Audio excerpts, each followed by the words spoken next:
Hello everybody, this is Gareth Cahoon Speaks back here with another video. I'd like you to hit the subscribe bar, give me a thumbs up if you like the video, or hit the notification bell to be notified when I post my next post. Or otherwise you could donate to my ministry and the charities that I support at garethcahoon3@gmail.com on PayPal. Or otherwise you could look me up on YouTube, X and TikTok, especially YouTube, where you'll be able to see the videos that get banned on other social media sites, and you'll also be able to look up my created playlists so you can see the videos that I share for your for my viewers on YouTube. So look me up, like and subscribe there also, please. This one here is how Israel became a tech powerhouse, the overlooked forces behind the startup nation. Israel's technology sector is often associated with the IDF, cybersecurity, and the explosive growth of startups in recent decades. But according to technology historian Meir Valman, the story began much earlier, and the forces that shaped it were more diverse than the familiar startup nation narrative suggests. The origins of Israeli high-tech Val explains of the Israeli Tech podcast reach back to the period before the establishment of the State of Israel. And where I start from, and this is quite surprising on to so many people, is long before the creation of the State of Israel with universities. The universities meaning the Technion, Hebrew University, and the Weizmann Institute, all of which were founded long before 1948. Valman explains to the podcast host Yoel Israel, founder and CEO of the Israeli Tech. The IDF would eventually become one of Israel's most important technology incubators, but Valman stresses that this was a gradual development in Israel's early decades. Universities played a particularly important role in fields such as semiconductors and life sciences. The Israel Defense Forces technological units became a major factor only later, while programs such as MAMRAM helped train a new generation of computer professionals. Another crucial ingredient was Israel's relationship with the United States, beginning in the 1960s and the 1970s. Israeli entrepreneurs increasingly traveled to America, where they encountered business practices and technologies that were still largely unavailable at home. The influence went well beyond technology itself.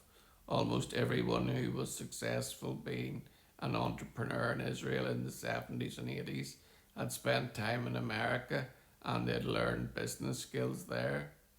Valmont points to Effie Arazi and Cytex as an important example.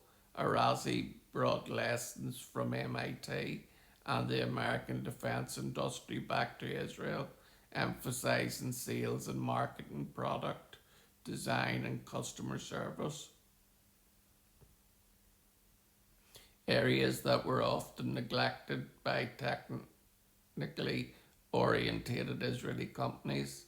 The government also played an important role beginning in the 1970s. Israel, Israel developed policies designed to encourage research and development without dictating which industries entrepreneurs should pursue. Later, the USMA program helped create a venture capital ecosystem by bringing foreign investment and perhaps even more importantly, foreign expertise into Israel. Yosemite was simply the fuel that enabled them to be able to take off, because it provided again both the capital but also the expertise. The massive immigration from the Soviet Union in the 1990s provided another unexpected advantage. Many new immigrants were highly trained engineers, although relatively few initially had experience as entrepreneurs or software developers. Israel was able to retrain many of them just as the global technology boom was creating enormous demand for skilled workers. Together, these forces created an unusual ecosystem. Universities produced scientific talent, and the Israeli Defense Forces provided practical training. Government programs helped supply capital and connections with the United States business, or brought business knowledge and access to the international markets. Yet Valman also acknowledges the limits of Israel's success. Israel has become exceptionally good at creating startups, but scaling them into large independent global companies remains considerably more difficult. Founders of Excel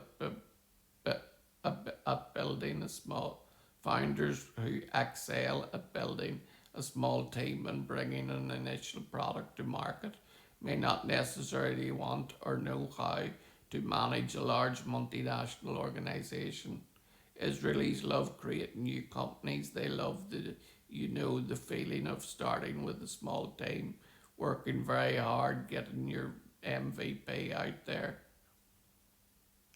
and being first to market.